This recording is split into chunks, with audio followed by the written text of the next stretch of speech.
राक्षस से अपनी जान बचाने के लिए लिसा के पास कुत्तों के छोटे दरवाजे डॉग डोर से किसी तरह रेंग कर निकलने के अलावा कोई रास्ता नहीं था। लेकिन वह राक्षस बेहद ताकतवर था। पतले लकड़ी के दरवाजे को तोड़ने में उसे ज्यादा समय नहीं लगने वाला था। लिसा की परेशानी और भी बढ़ गई क्योंकि उसके सामने बच निकलने का लगभग कोई रास्ता नहीं था। यह जगह बेहद अजीब थी। चारों ओर अधूरी दीवारें थीं और नीचे एक ऐसी गहरी खाई थी जिसका तल दिखाई ही नहीं देता था। दीवार के किनारे लगी लगभग 12 इंच चौड़ी लकड़ी की पट्टी ही उसके पैर रखने की एकमात्र जगह थी। उसी पट्टी का दूसरा सिरा हवा में लटकी हुई सीढ़ियों से जुड़ा था, जो शायद बाहर निकलने का इकलौता रास्ता था। लिसा ने खुद को दीवार से सटाया और बेहद सावधानी से सीढ़ियों की ओर बढ़ने लगी। सीढ़ियों के दोनों तरफ कोई रेलिंग नहीं थी। जरा सी चूक उसे सीधे उस अथाह खाई में गिरा सकती थी। लेकिन राक्षस का डर इन सभी खतरों से कहीं बड़ा था। करीब 10 मिनट की मशक्कत के बाद वह आखिरकार सीढ़ियों के अंत तक पहुंच गई और छत में लगे एक छोटे लकड़ी के दरवाजे को धक्का देकर खोल दिया। उसके पीछे एक बेहद संकरा रास्ता था। सोचने का समय नहीं था। लिसा तुरंत उसके अंदर घुस गई और ठीक उसी पल जब राक्षस ने पीछे का दरवाजा तोड़ दिया, वह ऊपर फर्श तक पहुंचने में सफल हो गई। लेकिन उसने अब भी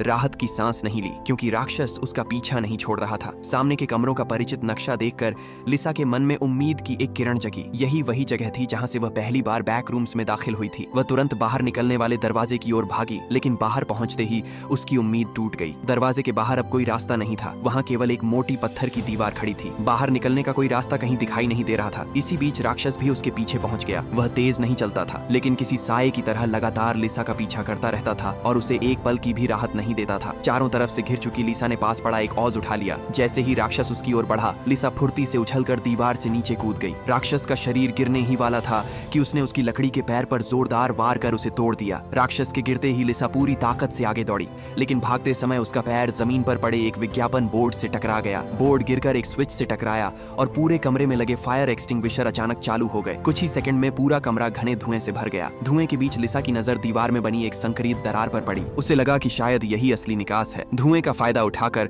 वह तुरंत उस दरार के अंदर घुस गई। राक्षस का शरीर इतना बड़ा था कि वह उस संघरे रास्ते से अंदर नहीं आ सका और वहीं पीछे रह गया। लिसा अंधेरे में टटोलते हुए आगे बढ़ती रही, लेकिन कुछ दूर जाते ही उसके सामने जैव सुरक्षा सूट, बायो हजार्ड सूट